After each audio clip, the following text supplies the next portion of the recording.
Peter Taylor, the lazy project manager, talks social project management for ProjectManagement.com, powered by PMI. Hi there, my name is Peter Taylor, but you may know me through my alter ego, the author of The Lazy Project Manager. But today I'm not talking about lazy project management, I want to talk to you about social project management. This is an emerging and evolving world, and through this series of videos we will together explore this world, this exciting world, and what opportunities it can bring us as project managers. But there is a challenge. We have to find out a way of balancing the social collaborative world with the need for centralized control and governance in this very project driven world. So join me and explore the world of the social project manager.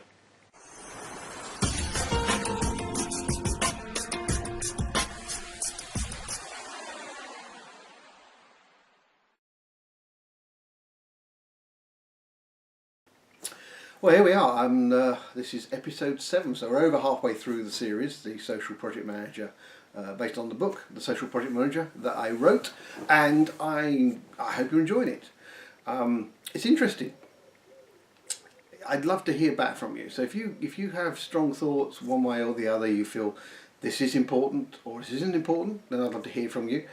If you have experiences, I would definitely like to hear from you, particularly if you're attempting to become the social project manager right now. I'd like to hear from you whether they're good experiences, bad experiences. I think this is just such an evolutionary time that all insights, all thoughts that we can share will be of huge value. So please do that. Connect to me on LinkedIn, find me on Twitter. Probably easiest is to go to the website www.thelazyprojectmanager.com.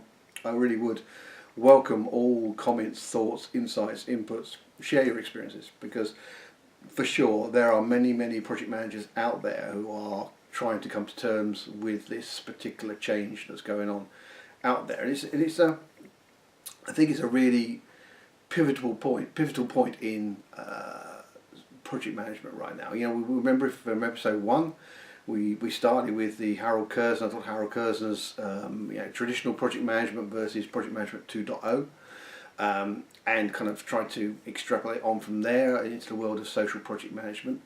But there's a lot. I think on one hand we heard from all of a number of the leading developers in the area of social project management tools. We had their thoughts, and there are many more of their thoughts in the book, The Social Project Manager, as well, of course. But on one hand they are leading the development, the evolution of project management tools in that area, and on the other side the project managers themselves are trying to continue to do the very best that they can do to lead the organizations and projects that they're running, but also to gain value from the tools that are over here. Now that's moving, that's developing. There's a huge amount of investment from the big players and the small niche players as well. It's a world of consolidation, I think, that's going to go on over on that sort of technology side. Meanwhile over here, business as usual, projects as usual, you've still got to be successful, etc. But whilst taking advantage of these changes. It's a very interesting time. And I have a call to action for project management organisations, project management professionals, communities of project managers, the universities, the colleges, whether it's certification all the way up to degree level.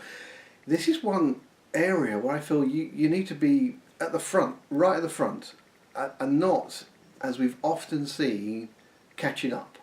You should be leading the way. The global professional project managers need guidance and need advice in this area.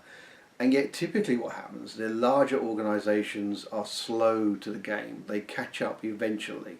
They catch up with the power of the scale of what they can do. They catch up with the depth of knowledge that they can gather. But this is important. This is something that is changing project management right now. And I would expect to be hearing from these organisations to set in the standards, the leadership, the strategy, if you like, now. And so I call upon all of those people I mentioned, all of those groups I mentioned, to just not wait for it to sort itself out, but to step in right now and say, we are going to show leadership here. Why isn't there a council for social project management development? Why isn't there thoughts around how do we empower and skill our project managers in becoming social project managers.